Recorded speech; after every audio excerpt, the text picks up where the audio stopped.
spend some time just having a quick look at some key parts of Unit B602, ideas, definitions and some thoughts. The first thing to do with when it comes to science and religion is the idea of evolution.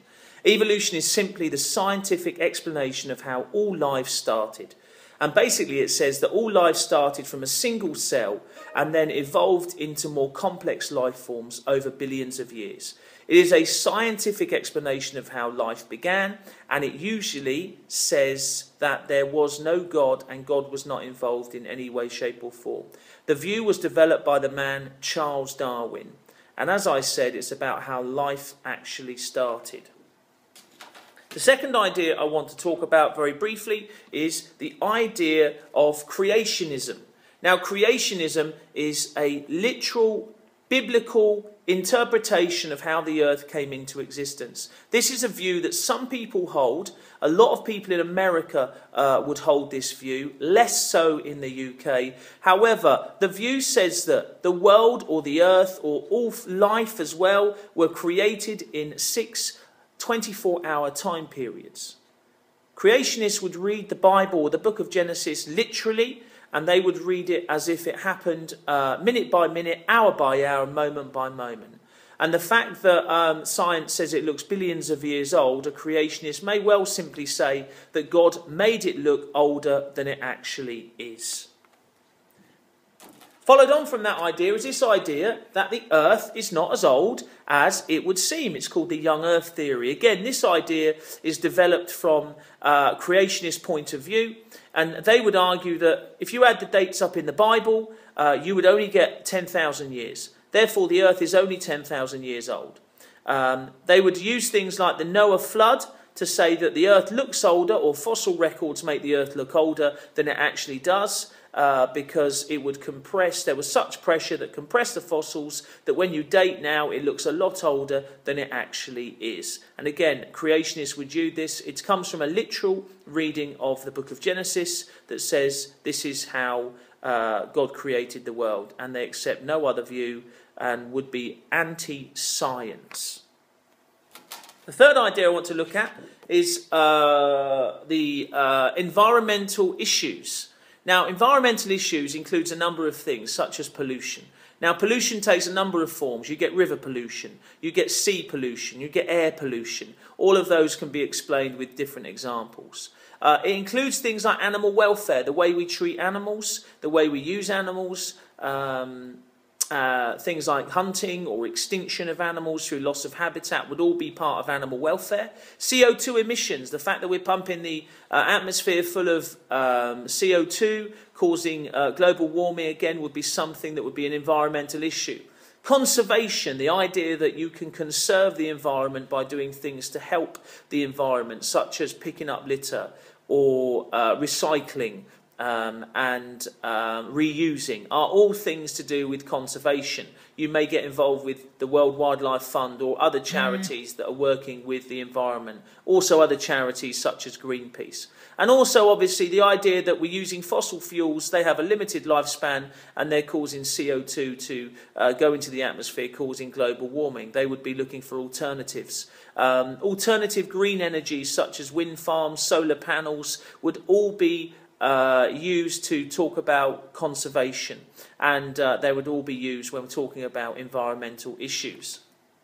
The next thing I want to look at is this concept of stewardship. The concept of stewardship is the Christian idea that all life has come from God, and that a steward is someone who should care for the environment, care for life, care for human life and animal life. It is a gift, and humans have the responsibility to look after it. That responsibility has come from God, and that means that you should be a good steward if you are someone who believes in God, a Christian in this case, and that means you should treat the earth well and look after it. So the concept of stewardship is really important for a Christian when it comes to environmental issues as well.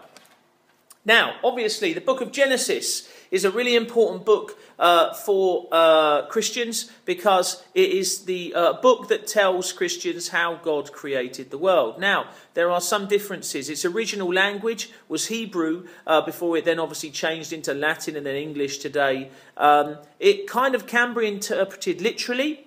which means it's taken word for word. However, a lot of Christians choose to interpret it in a poetic type of way with a lot of metaphor and symbolism attached to the book of Genesis. You do not need to interpret, they think, the book of Genesis literally. It reads in the original like a Hebrew poem.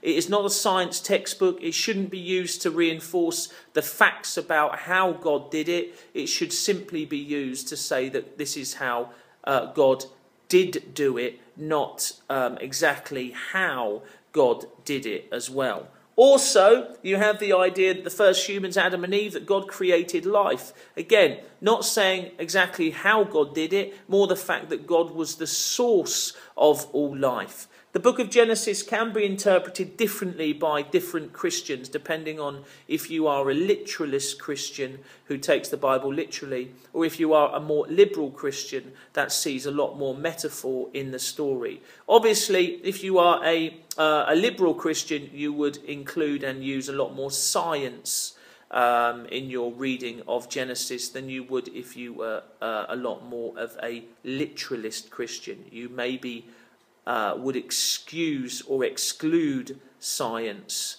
in this way. The role of animals. Obviously, from a Christian perspective, the environment includes animals. Obviously, if you look in the book of Genesis, animals are part of God's creation. God created all life, including animal life. Now, some Christians might say that animals should be included in the sanctity of life. That they don't have souls, that they don't go to heaven, that there's a difference between animals and humans, and that difference is that human beings have the breath of God in them, which is what God breathed into Adam at the beginning of life. They would also say that you should not mistreat animals. However, you can use animals, and a lot of Christians would not have a problem with animal experiments for medical purposes, simply because they benefit humans, and humans, according to most Christians, are more important than animals. By the way, not all Christians definitively agree with that statement. A lot of Christians would be vegetarians. A lot of Christians believe the Bible says thou shalt not kill, and therefore animals are included in that, and have a very strong views about animals as well.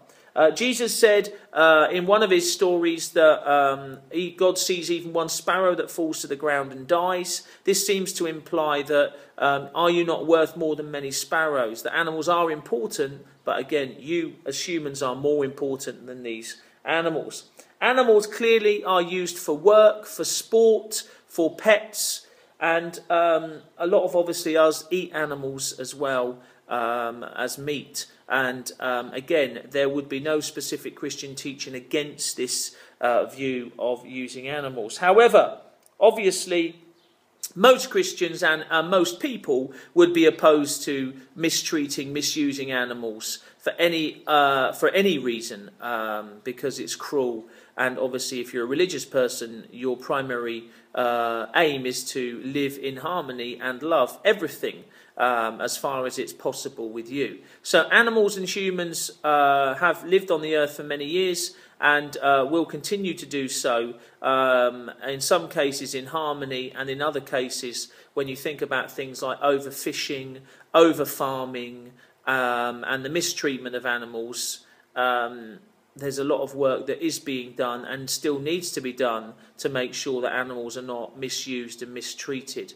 However, most Christians would be in favour of using animals for food, experiments, but not obviously in favour of using animals for being cruel and basically mistreating them.